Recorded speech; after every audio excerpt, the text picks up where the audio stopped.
A partir de este momento, compartimos la lectura sin comentarios del libro El conflicto de los siglos,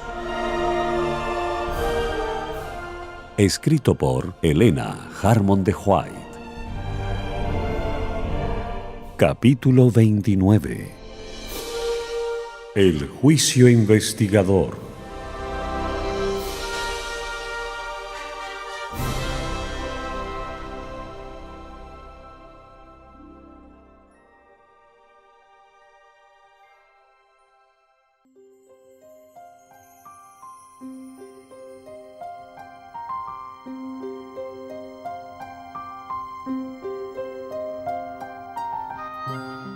Estuve mirando, dice el profeta Daniel, hasta que fueron puestas sillas, y un anciano de grande edad se sentó, cuyo vestido era blanco como la nieve, y el pelo de su cabeza como lana limpia. Su silla llama de fuego, sus ruedas fuego ardiente. Un río de fuego procedía y salía de delante de él. Millares de millares se le servían, y millones de millones asistían delante de él. El juez se sentó, y los libros se abrieron. Daniel 7, 9 y 10. Así se presentó a la visión del profeta el día grande y solemne en que los caracteres y vidas de los hombres habrán de ser revistados ante el juez de toda la tierra, y en que a todos los hombres se les dará conforme a sus obras. El anciano de días es Dios, el Padre. El salmista dice: antes que naciesen los montes y formases la tierra y el mundo, y desde el siglo y hasta el siglo tú eres Dios. Salmo 92. Es Él, autor de todo ser y de toda ley, quien debe presidir en el juicio, y millares y millones de millones de santos ángeles, como ministros y testigos, están presentes en este gran tribunal. Y he aquí en las nubes del cielo como un hijo de hombre que venía, y llegó hasta el anciano de grande edad, e hiciéronle llegar delante de él.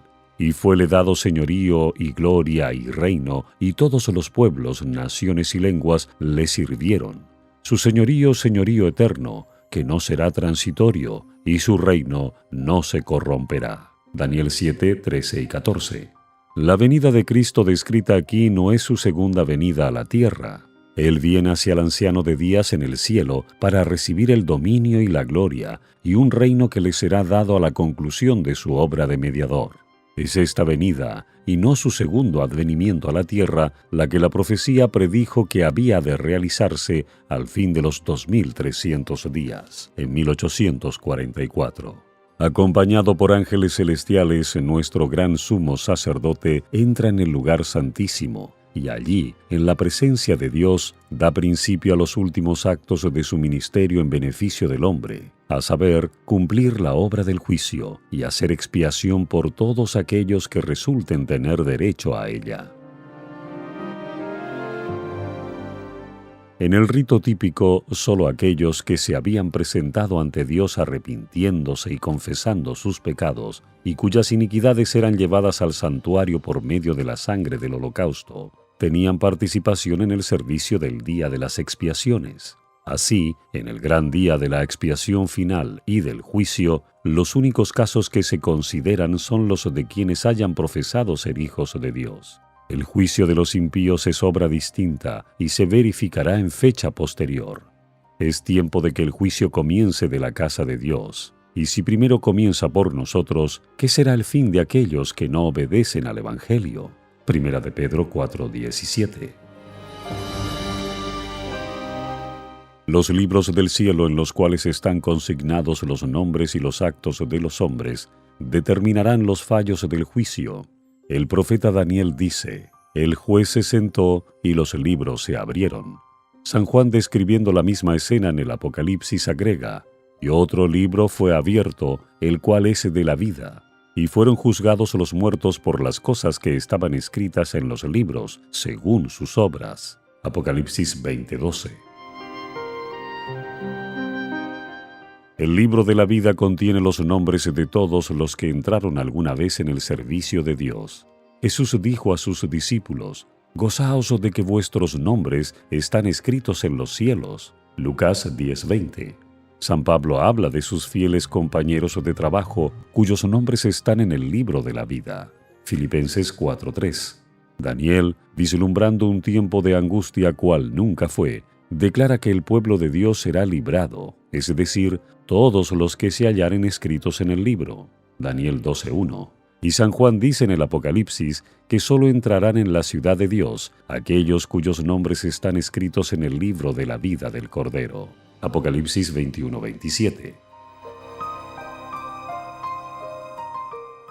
Delante de Dios está escrito un libro de memoria, en el cual quedan consignadas las buenas obras de los que temen a Jehová y de los que piensan en su nombre. Malaquías 3:16. Sus palabras de fe, sus actos de amor, están registrados en el cielo. A esto se refiere Nehemías cuando dice: «Acuérdate de mí, oh Dios mío, y no borres mis obras piadosas que he hecho por la casa de mi Dios». Nehemías 13:14. En el libro de memoria de Dios todo acto de justicia está inmortalizado. Toda tentación resistida, todo pecado vencido, toda palabra de tierna compasión, están fielmente consignados y apuntados también todo acto de sacrificio, todo padecimiento y todo pesar sufridos por causa de Cristo. El salmista dice: «Tú cuentas los pasos de mi vida errante. Pon mis lágrimas en tu redoma. ¿No están en tu libro?». Salmo 56:8. Hay además un registro en el cual figuran los pecados de los hombres. Pues que Dios traerá toda obra a juicio juntamente con toda cosa encubierta, sea buena o sea mala. Eclesiastés 12:14. De toda palabra ociosa que hablaren los hombres darán cuenta en el día del juicio, dice el Salvador. Por tus palabras serás justificado y por tus palabras serás condenado. Mateo 12:36 y 37. Los propósitos y motivos secretos aparecen en el registro infalible, pues Dios sacará a luz las obras encubiertas de las tinieblas y pondrá de manifiesto los propósitos de los corazones. Primera de Corintios 4:5. He aquí que esto está escrito delante de mí: vuestras iniquidades y las iniquidades de vuestros padres juntamente, dice Jehová. Isaías 65:6 y 7. La obra de cada uno pasa bajo la mirada de Dios y es registrada e imputada ya como señal de fidelidad, ya de infidelidad. Frente a cada nombre, en los libros del cielo, aparecen con terrible exactitud cada mala palabra, cada acto egoísta, cada deber descuidado y cada pecado secreto, con todas las tretas arteras. Las admoniciones o reconvenciones divinas despreciadas, los momentos perdidos, las oportunidades desperdiciadas, la influencia ejercida para bien o para mal, con sus abarcantes resultados, todo fue registrado por el ángel anotador. La ley de Dios es la regla por la cual los caracteres y las vidas de los hombres serán probados en el juicio. Salomón dice: «Teme a Dios y guarda sus mandamientos, porque esto es la suma del deber humano, pues que Dios traerá toda obra a juicio». Eclesiastés 12:13 y 14. El apóstol Santiago amonesta a sus hermanos diciéndoles: «Así hablad pues, y así obrad, como hombres que van a ser juzgados por la ley de la libertad». Santiago 2:12. Los que en el juicio serán tenidos por dignos tendrán parte en la resurrección de los justos. Jesús dijo: «Los que serán tenidos por dignos de alcanzar aquel siglo venidero y la resurrección de entre los muertos son iguales a los ángeles y son hijos de Dios, siendo hijos de la resurrección». Lucas 20:35 y 36. Y además declara que los que hicieron bien saldrán a resurrección de vida. Juan 5:29. Los justos ya muertos no serán resucitados más que después del juicio en el cual habrán sido juzgados dignos de la resurrección de vida. No estarán pues presentes en persona ante el tribunal cuando sus registros sean examinados y sus causas falladas. Jesús aparecerá como el abogado de ellos, para interceder en su favor ante Dios. Si alguno hubiere pecado, abogado tenemos para con el Padre, a saber, Jesucristo el justo. Primera de Juan 2:1. Porque no entró Cristo en un lugar santo hecho de mano, que es una mera representación del verdadero, sino en el cielo mismo, para presentarse ahora delante de Dios por nosotros. Por lo cual también puede salvar hasta lo sumo a los que se acercan a Dios por medio de Él, viviendo siempre para interceder por ellos. Hebreos 9:24 y 7:25. A medida que los libros de memoria se van abriendo en el juicio, las vidas de todos los que hayan creído en Jesús pasan ante Dios para ser examinadas por Él. Empezando con los que vivieron los primeros en la tierra, nuestro abogado presenta los casos de cada generación sucesiva y termina con los vivos. Cada nombre es mencionado, cada caso cuidadosamente investigado. Habrá nombres que serán aceptados y otros rechazados. En caso de que alguien tenga en los libros de memoria pecados de los cuales no se haya arrepentido y que no hayan sido perdonados, su nombre será borrado del libro de la vida, y la mención de sus buenas obras será borrada de los registros de Dios. El Señor declaró a Moisés: «Al que haya pecado contra mí, a éste borraré de mi libro». Éxodo 32:33. Y el profeta Ezequiel dice: «Si el justo se apartare de su justicia y cometiere maldad, todas las justicias que hizo no vendrán en memoria». Ezequiel 18:4. A todos los que se hayan arrepentido verdaderamente de su pecado y que hayan aceptado con fe la sangre de Cristo como su sacrificio expiatorio, se les ha inscrito el perdón frente a sus nombres en los libros del cielo. Como llegaron a ser partícipes de la justicia de Cristo y su carácter está en armonía con la ley de Dios, sus pecados serán borrados y ellos mismos serán juzgados dignos de la vida eterna.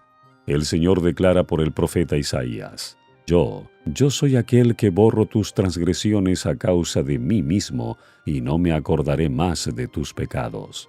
Isaías 43:25.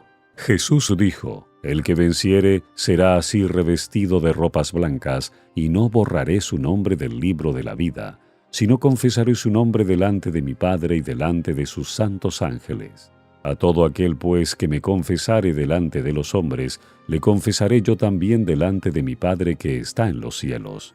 Pero a cualquiera que me negare delante de los hombres, le negaré yo también delante de mi Padre que está en los cielos. Apocalipsis 3:5, Mateo 10:32 y 33. Todo el más profundo interés manifestado entre los hombres por los fallos de los tribunales terrenales no representa sino débilmente el interés manifestado en los atrios celestiales cuando los nombres inscritos en el libro de la vida desfilen ante el juez de toda la tierra. El divino intercesor aboga porque a todos los que han vencido por la fe en su sangre se les perdonen sus transgresiones, a fin de que sean restablecidos en su morada edénica y coronados con él coherederos del señorío primero. Miqueas 4:8. Con sus esfuerzos para engañar y tentar a nuestra raza, Satanás había pensado frustrar el plan que Dios tenía al crear al hombre. Pero Cristo pide ahora que este plan sea llevado a cabo como si el hombre no hubiese caído jamás. Pide para su pueblo no solo el perdón y la justificación plenos y completos, sino además participación en su gloria y un asiento en su trono.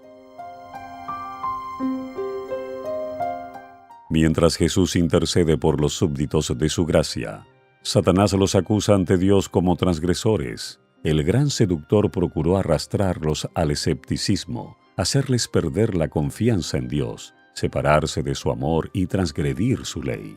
Ahora Él señala la historia de sus vidas, los defectos de carácter, la falta de semejanza con Cristo, lo que deshonró a su Redentor, todos los pecados que les indujo a cometer, y a causa de estos los reclama como sus súbditos.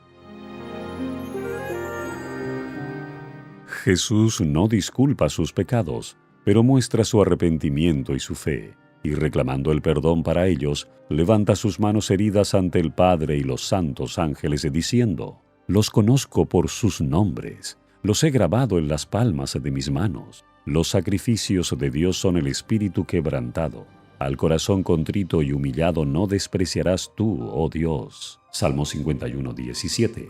Y al acusador de su pueblo le dice: Jehová te reprenda, oh Satán. Jehová, que ha escogido a Jerusalén, te reprenda. ¿No es este un tizón arrebatado del incendio? Zacarías 3:2. Cristo revestirá a sus fieles con su propia justicia para presentarlos a su Padre como una iglesia gloriosa, no teniendo mancha ni arruga ni otra cosa semejante. Efesios 5:27. Sus nombres están inscritos en el libro de la vida, y de estos escogidos está escrito: andarán conmigo en vestiduras blancas, porque son dignos. Apocalipsis 3:4. Así se cumplirá de un modo completo la promesa del nuevo pacto. Perdonaré su iniquidad y no me acordaré más de sus pecados.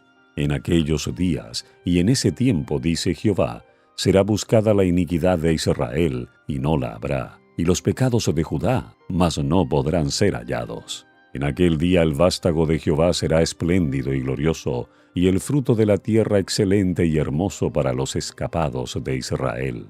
Y será que los que fueren dejados en Sión y los que quedaren en Jerusalén serán llamados santos, es decir, todo aquel que está inscrito para la vida en Jerusalén. Jeremías 31:34, 50:20, Isaías 4:2 y 3. La obra del juicio investigador y el acto de borrar los pecados deben realizarse antes del segundo advenimiento del Señor.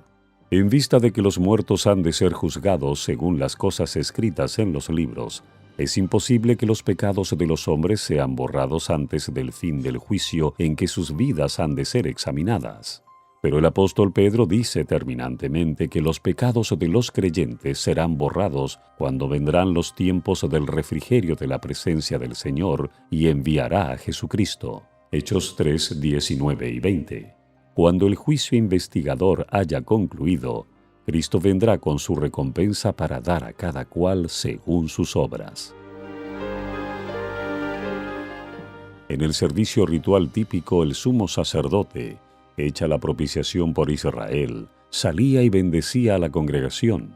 Así también Cristo, una vez terminada su obra de mediador, aparecerá sin pecado para la salvación. Hebreos 9:28. Para bendecir con el don de la vida eterna a su pueblo que le espera. Así como al quitar los pecados del santuario, el sacerdote los confesaba sobre la cabeza del macho cabrío emisario.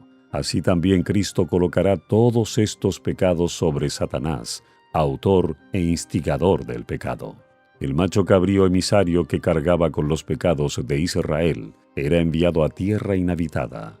Levítico 16:22. Así también Satanás, cargado con la responsabilidad de todos los pecados que ha hecho cometer al pueblo de Dios, será confinado durante 1000 años en la tierra entonces desolada y sin habitantes, y sufrirá finalmente la entera penalidad del pecado en el fuego que destruirá a todos los impíos. Así el gran plan de la redención alcanzará su cumplimiento en la extirpación final del pecado y la liberación de todos los que estuvieron dispuestos a renunciar al mal. En el tiempo señalado para el juicio, al fin de los 2300 días, en 1844, empezó la obra de investigación y el acto de borrar los pecados. Todos los que hayan profesado el nombre de Cristo deben pasar por ese riguroso examen. Tanto los vivos como los muertos deben ser juzgados, de acuerdo con las cosas escritas en los libros, según sus obras. Los pecados que no hayan inspirado arrepentimiento y que no hayan sido abandonados no serán perdonados ni borrados de los libros de memoria, sino que permanecerán como testimonio contra el pecador en el día de Dios. ¿Puede el pecador haber cometido sus malas acciones a la luz del día o en la obscuridad de la noche? Eran conocidas y manifiestas para aquel a quien tenemos que dar cuenta. Hubo siempre ángeles de Dios que fueron testigos de cada pecado y lo registraron en los libros infalibles. El pecado puede ser ocultado, negado, encubierto para un padre, una madre, una esposa o para los hijos y los amigos. Nadie, fuera de los mismos culpables, tendrá tal vez la más mínima sospecha del mal. No deja por eso de quedar al descubierto ante los seres celestiales. La oscuridad de la noche más sombría, el misterio de todas las artes engañosas, no alcanzan a velar un solo pensamiento para el conocimiento del Eterno. Dios lleva un registro exacto de todo acto injusto e ilícito. No se deja engañar por una apariencia de piedad. No se equivoca en su apreciación del carácter. Los hombres pueden ser engañados por entes de corazón corrompido, pero Dios penetra todos los disfraces y lee la vida interior. ¡Qué pensamiento tan solemne!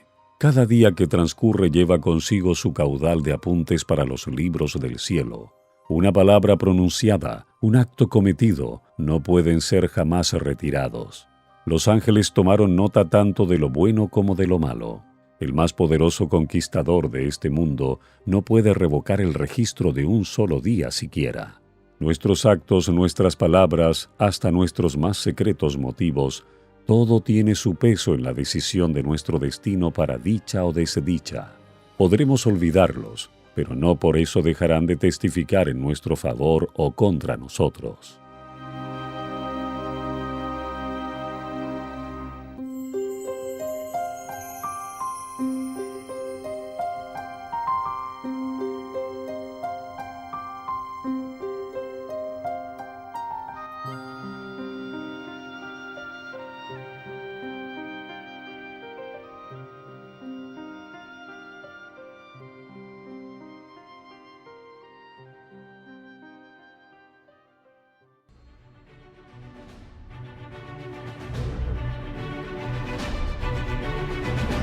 Esta es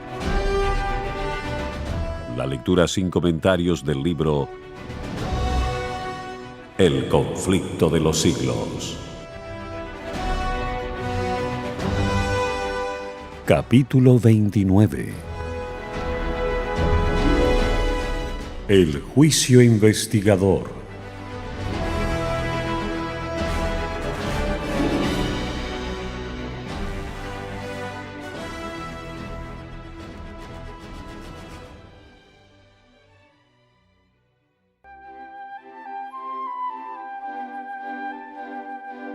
Así como los rasgos de la fisonomía son reproducidos con minuciosa exactitud sobre la pulida placa del artista, así también está el carácter fielmente delineado en los libros del cielo.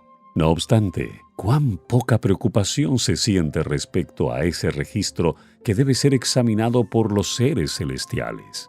Si se pudiese descorrer el velo que separa el mundo visible del invisible, y los hijos de los hombres pudiesen ver a un ángel apuntar cada palabra y cada acto que volverán a encontrar en el día del juicio, ¿cuántas palabras de las que se pronuncian cada día no se dejarían de pronunciar? ¿Cuántos actos no se dejarían sin realizar?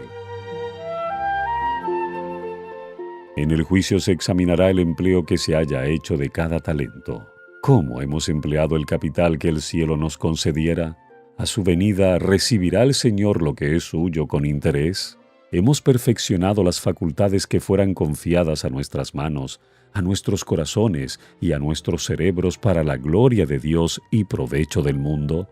¿Cómo hemos empleado nuestro tiempo, nuestra pluma, nuestra voz, nuestro dinero, nuestra influencia?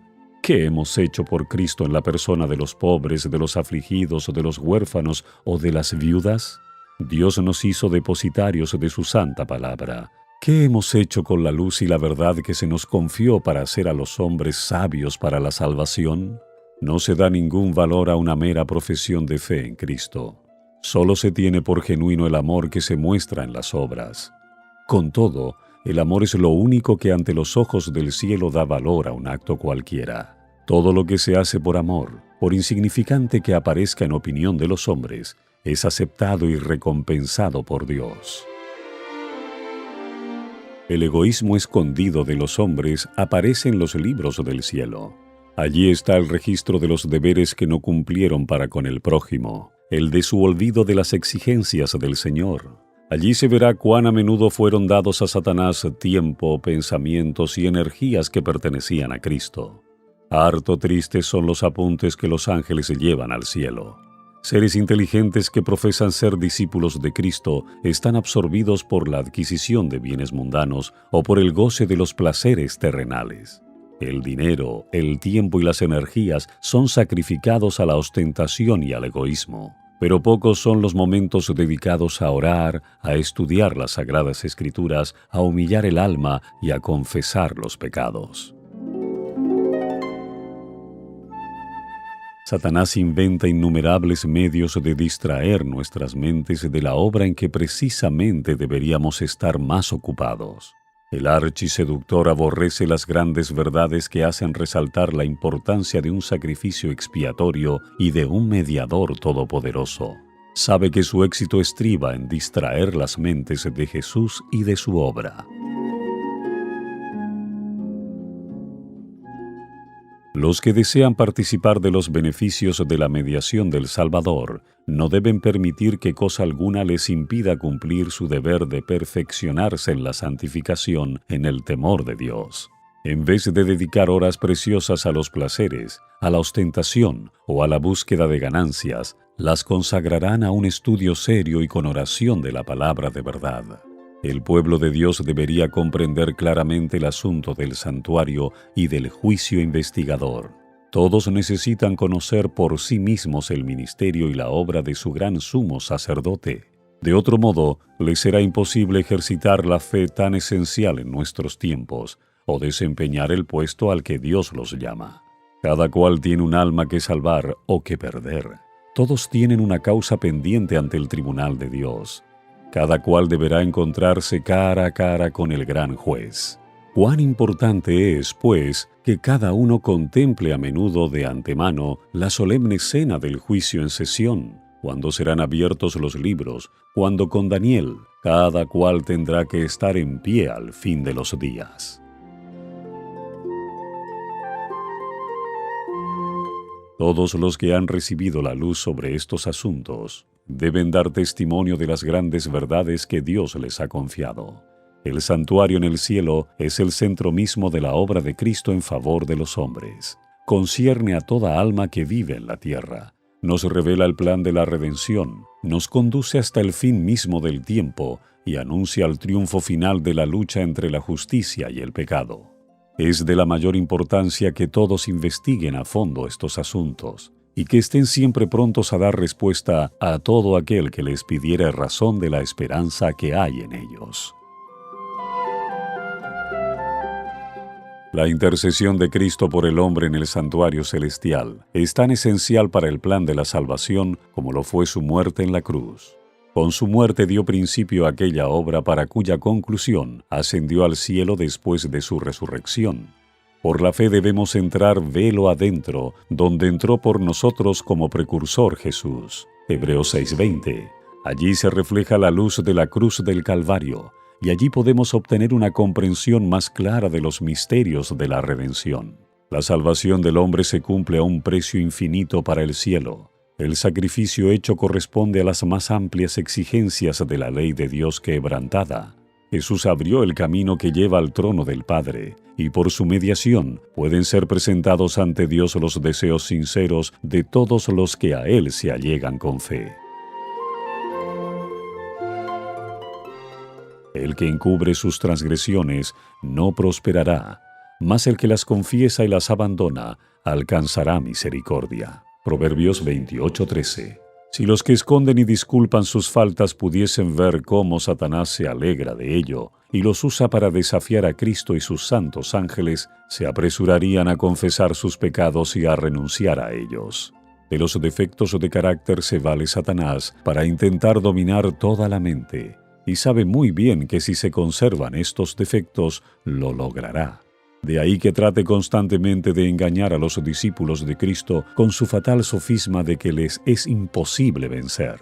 Pero Jesús aboga en su favor con sus manos heridas, su cuerpo quebrantado, y declara a todos los que quieran seguirle: «Bástate mi gracia». 2 Corintios 12:9.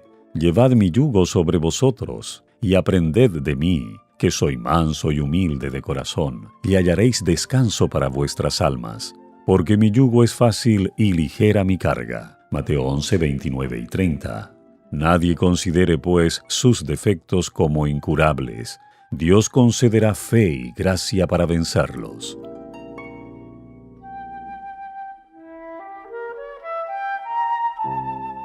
Estamos viviendo ahora en el gran día de la expiación, cuando en el servicio simbólico el sumo sacerdote hacía la propiciación por Israel. Todos debían afligir sus almas arrepintiéndose de sus pecados y humillándose ante el Señor, si no querían verse separados del pueblo. De la misma manera, todos los que desean que sus nombres sean conservados en el libro de la vida, deben ahora, en los pocos días que les quedan de este tiempo de gracia, afligir sus almas ante Dios con verdadero arrepentimiento y dolor por sus pecados. Hay que escudriñar honda y sinceramente el corazón. Hay que deponer el espíritu liviano y frívolo al que se entregan tantos cristianos de profesión. Empeñada lucha espera a todos aquellos que quieran subyugar las malas inclinaciones que tratan de dominarlos. La obra de preparación es obra individual. No somos salvados en grupos. La pureza y la devoción de uno no suplirá la falta de estas cualidades en otro. Si bien todas las naciones deben pasar en juicio ante Dios, sin embargo, Él examinará el caso de cada individuo de un modo tan rígido y minucioso como si no hubiese otro ser en la tierra. Cada cual tiene que ser probado y encontrado sin mancha ni arruga ni cosa semejante. Solemnes son las escenas relacionadas con la obra final de la expiación. Incalculables son los intereses que ésta envuelve. El juicio se lleva ahora adelante en el santuario celestial. Esta obra se viene realizando desde hace muchos años. Pronto, nadie sabe cuándo, les tocará ser juzgados a los vivos. En la augusta presencia de Dios nuestras vidas deben ser pasadas en revista. En este, más que en cualquier otro tiempo, conviene que toda alma preste atención a la amonestación del Señor.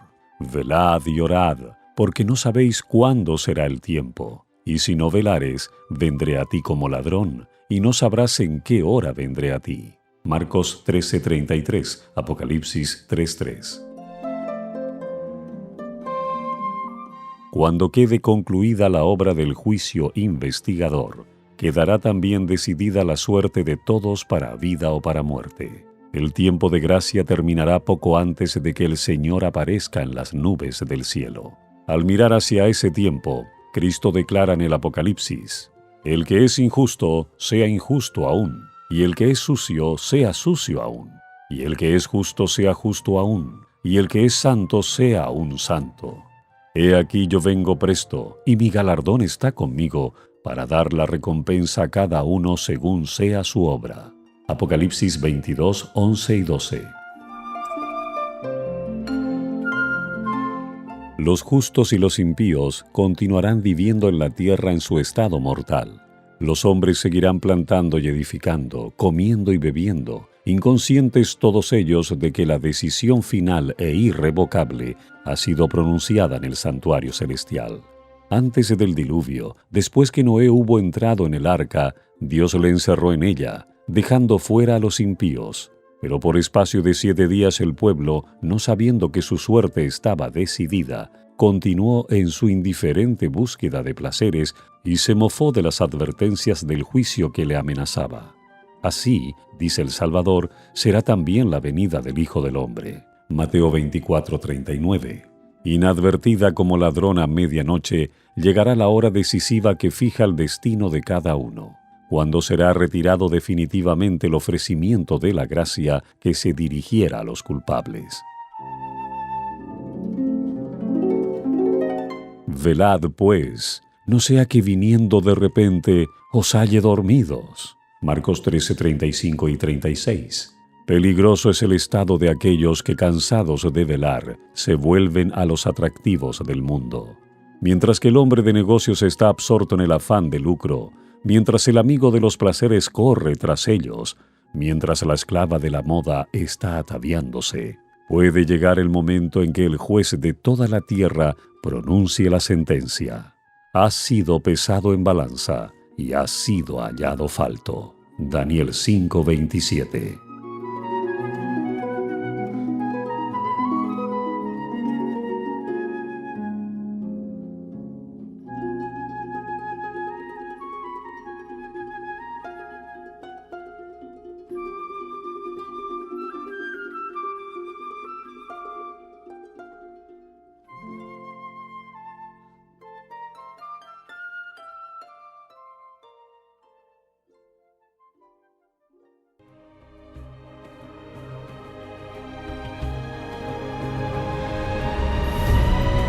hemos presentado